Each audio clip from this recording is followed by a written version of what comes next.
Hi! If you stumble upon this video, you must be thinking that you should really take more time towards loving yourself and to just find out what is self-compassion and how to achieve it in your everyday life. Well, today we're talking exactly about that.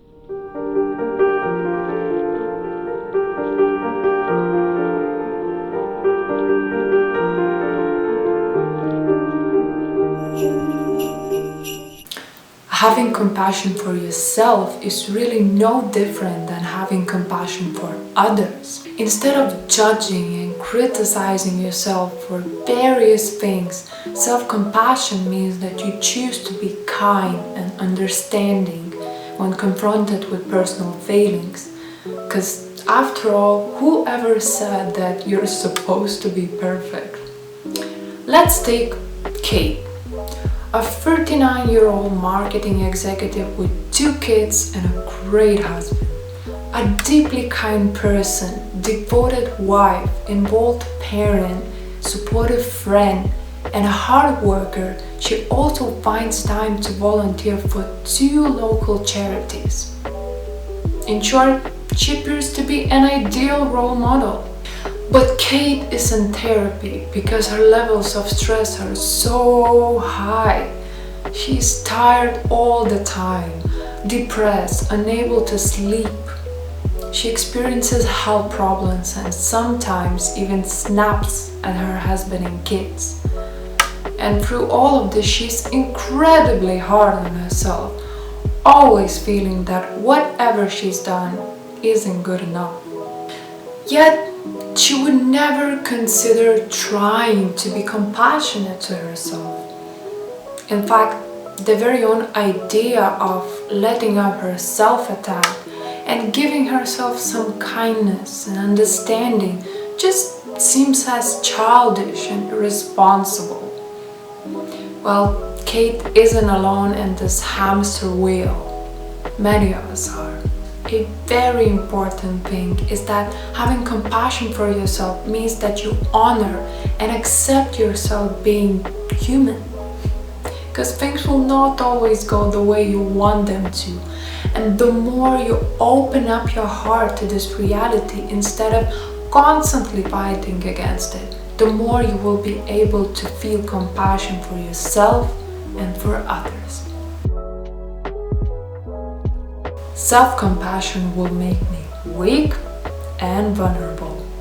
In fact, self-compassion is a reliable source of courage and resilience when we're faced with difficulties. Research shows that self-compassionate people are better able to cope with hard situations like divorce, trauma, or chronic pain.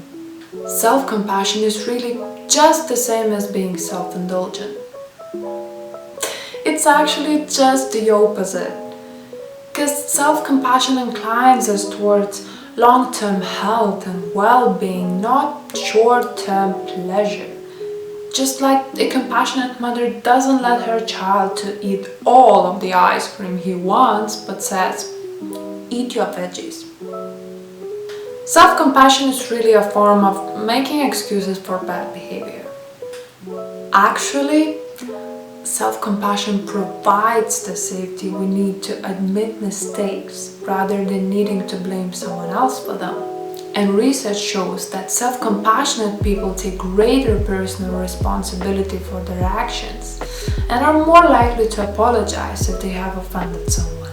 Self-criticism is an effective motivator, okay? It's not. Because our self-criticism tends to beat down the self-confidence and leads to fear of failure.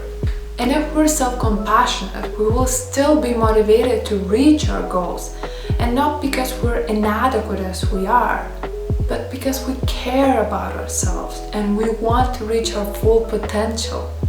And don't get me wrong, self-compassionate people still have high personal standards. They just don't beat themselves up when they fail. Self-compassion is often a radically new way to relating to ourselves. So there are a few tips to practicing self-compassion that are important to keep in mind. With first being that you must remember self-compassion is a practice of goodwill, not good feelings. Because if we use it to make our pain go away by suppressing it or fighting against it, things will likely get worse. With self-compassion, we accept that the moment is painful and then embrace ourselves with kindness and care in response, when remembering that imperfection is part of being human. Now, we will do one exercise from self-compassion break practice together, okay? So find a quiet place and get yourself comfortable.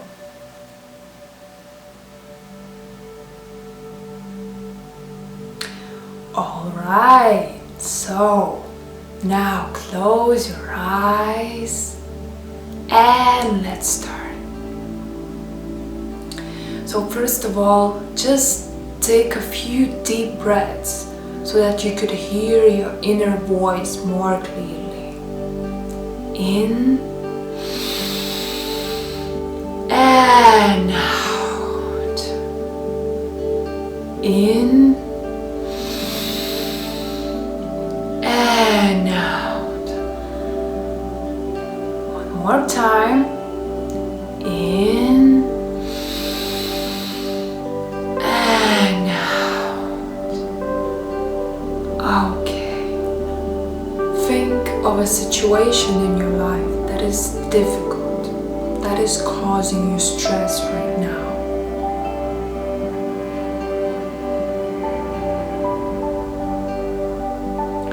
Bring the situation to mind and see if you can actually feel the stress and emotional discomfort in your body. Do not judge, do not make any assumptions about it. Just feel and accept whatever comes to you at this moment.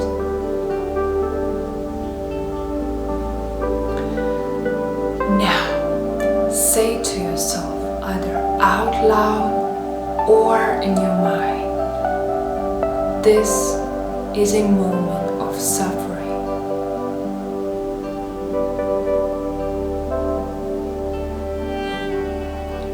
That is you being mindful of the situation. Just stay in this for a moment.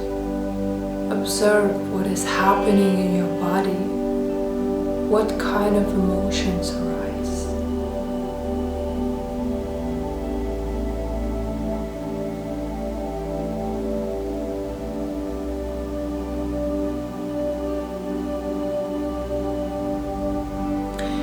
When you've done that, say to yourself, suffering is a part of life.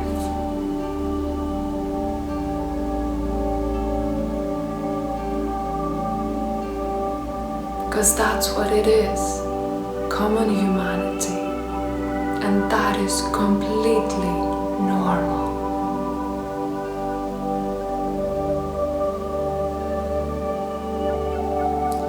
Put your hands over your heart. Feel the warmth and the gentle touch of your hands on your chest.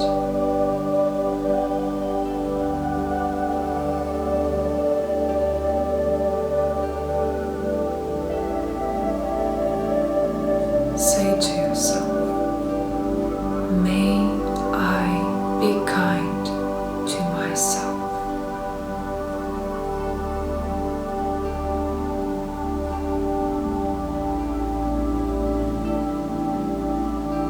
May I give myself the compassion that I need.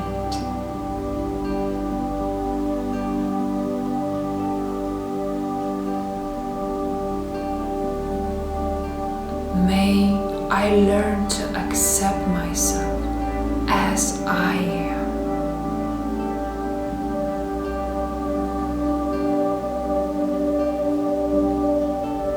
May I forgive myself.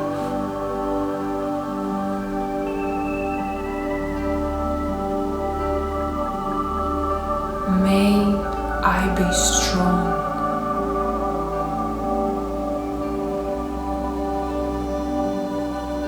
May I be patient with myself.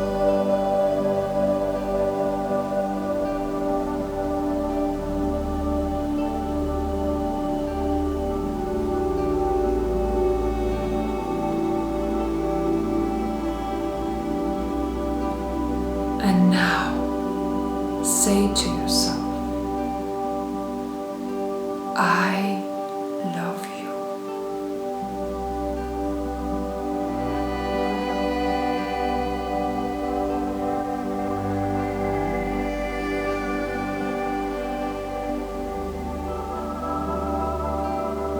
Take a few deep breaths.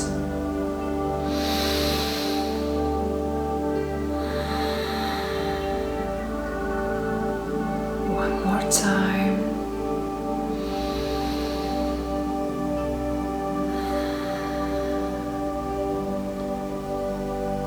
Relax your hands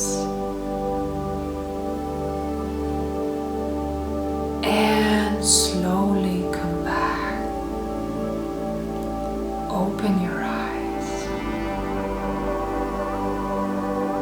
Thank you so much for taking time for yourself and doing this. This practice can be used any time of day and night and will help you remember to evoke the main aspects of self-compassion when you need it most. Alright guys, that is it for today's video. I really hope that you enjoyed it and that you learned something new for yourself to take in. If you feel that video is about faith, all kinds of health and dance seems like your kind of jam, subscribe and hit that bell icon, hit that like. Thank you.